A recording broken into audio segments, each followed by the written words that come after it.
и Сына, и Святого Духа. Аминь.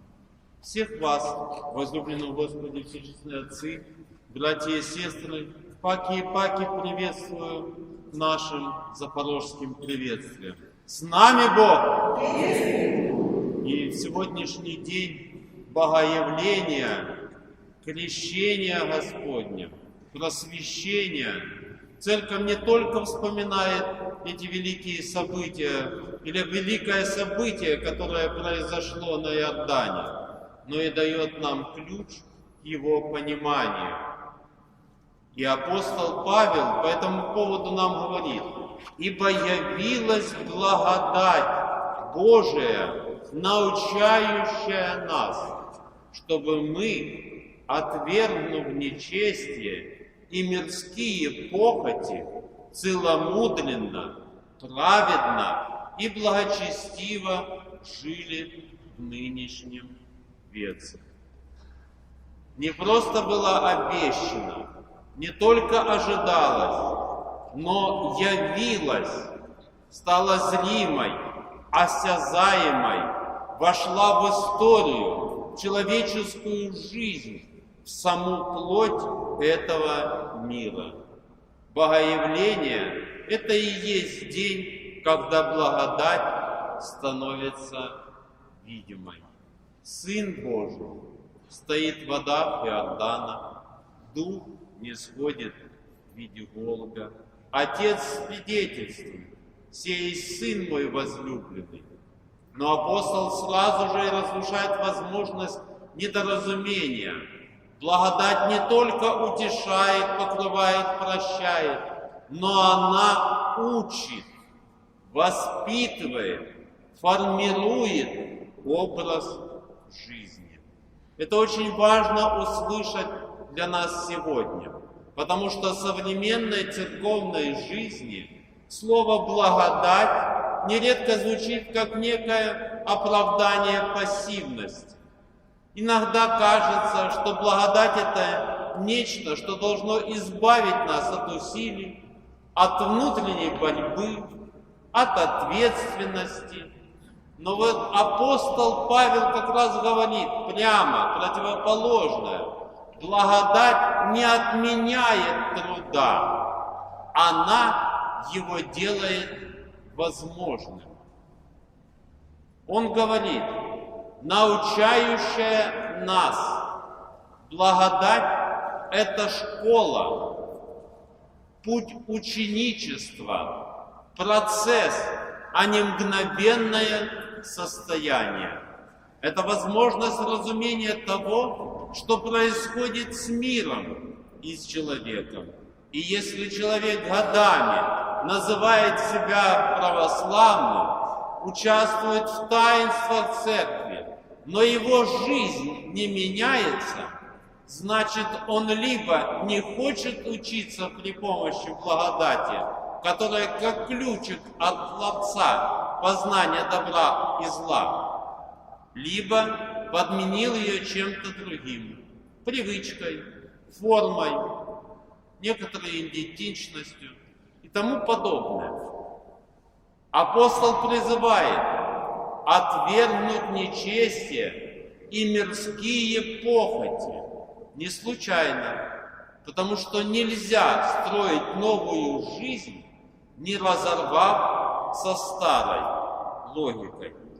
Хочу задать вопрос: можно служить одновременно и Богу, и мамоне? Фигара тут, фигара там. Да? Есть выражение в народе. Благодаря Моцарту.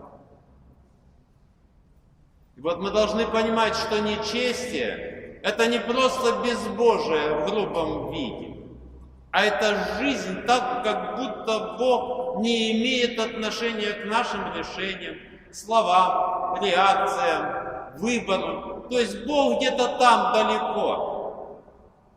Это может быть и при внешней вроде бы религиозности. Свечки ставим, на службы ходим, постимся. А некоторые раз или два в году приходят, чтобы воду посвятить и Пасхи посвятить. И думают, что они верующие люди. Я верю в Бога.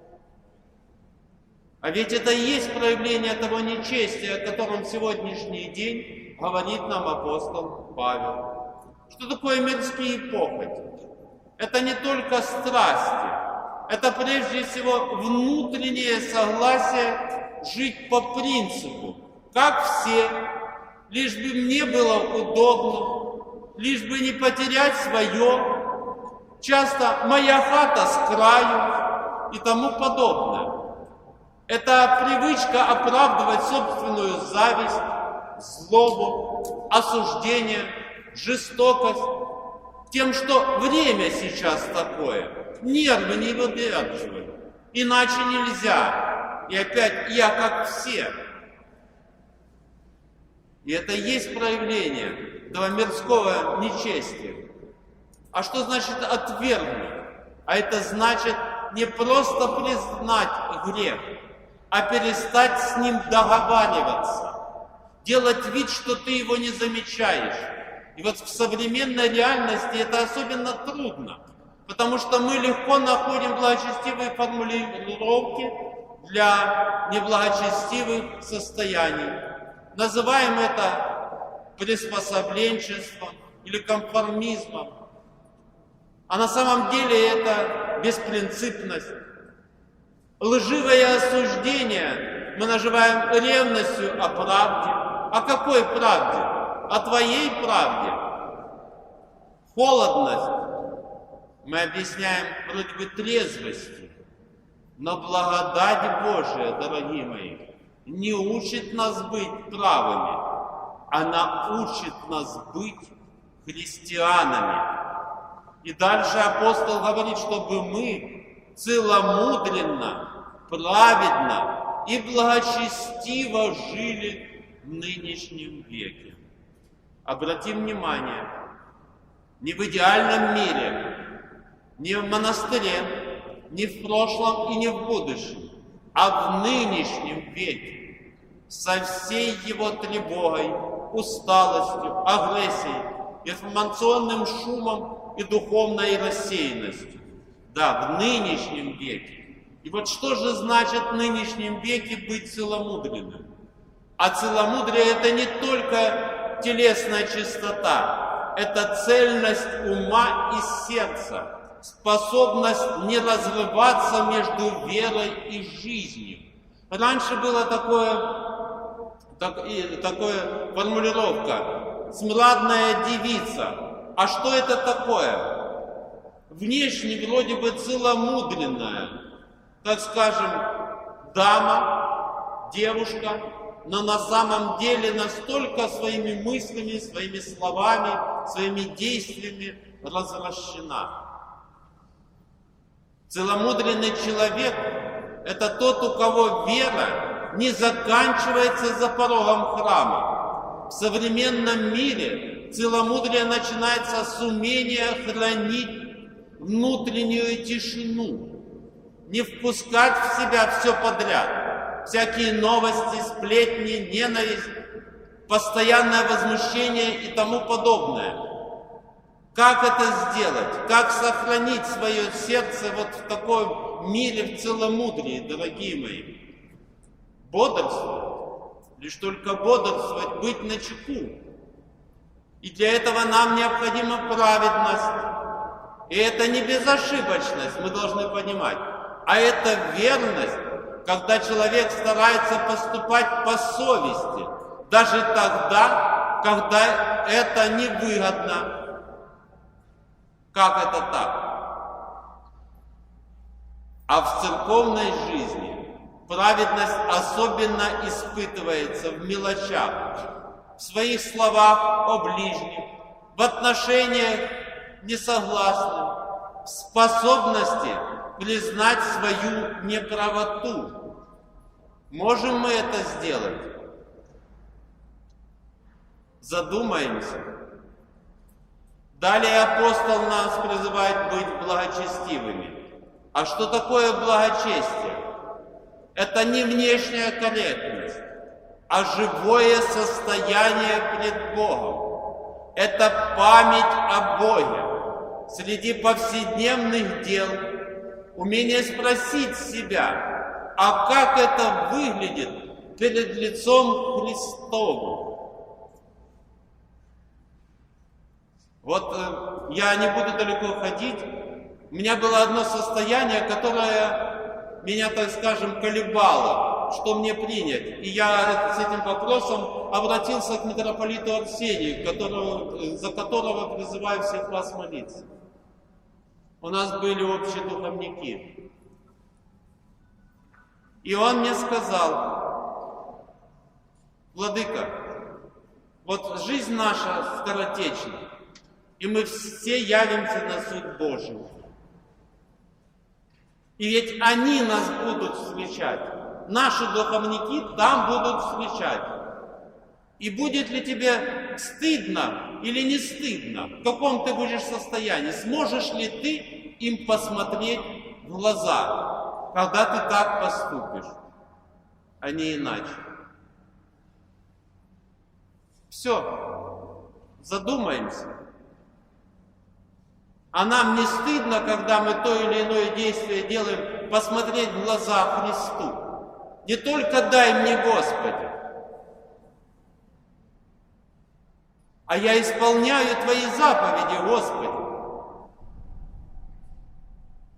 И в наше время благочестие часто подменяется правильной риторикой.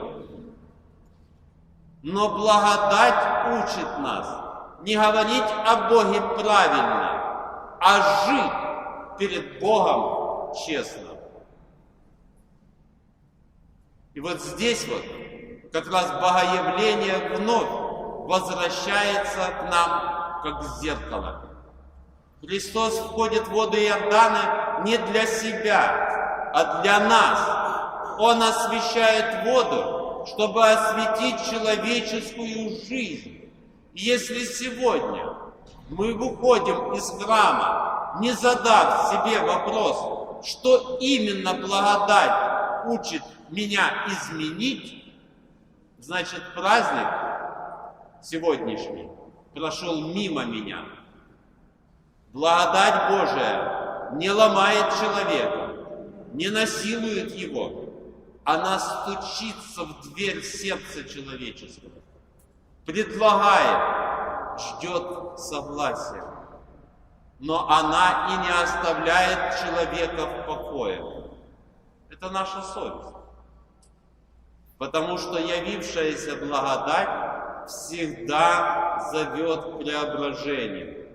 И потому в день Богоявления Церковь говорит каждому из нас: если ты называешь себя православным, покажи это не лозунгом, а образом своей жизни.